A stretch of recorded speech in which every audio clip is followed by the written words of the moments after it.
Good afternoon everyone, and welcome to SITHKOP004 Develop Menus for Special Dietary Requirements. My name's George Clegg and I'll be your lecturer for this unit this term. And this is just a little introductory video just to let you know how the unit sort of works. This unit is an amalgamation of two units that you've done before. Those two units are Plan and Cost Basic Menus and Prepare Food for Special Dietary Requirements. In this unit, we're going to bring the knowledge you have from both of them together to create new menus that adhere to some special dietary requirements, which we'll talk about a little bit later. It's an enjoyable unit. It's a unit I enjoy teaching.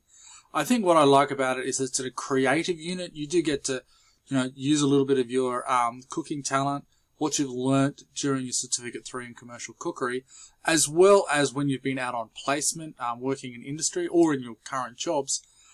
It's about using what you've learnt, creating your own menus, and then using some principles of business management to make sure that those menus are profitable, and we can evaluate and to evaluate those menus and to improve them for the future.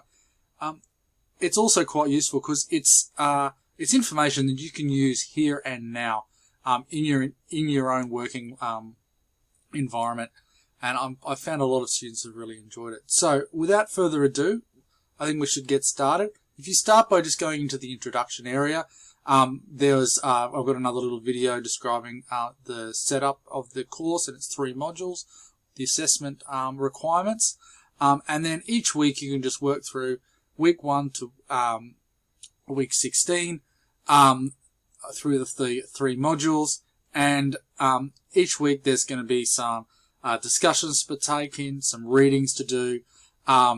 There's a webinar every week where we get together and we can work on some tasks together, and there's some videos I've got for you to look at as well. So good luck guys, and I will see you in the webinars and the discussion pages in the coming weeks. Thank you very much.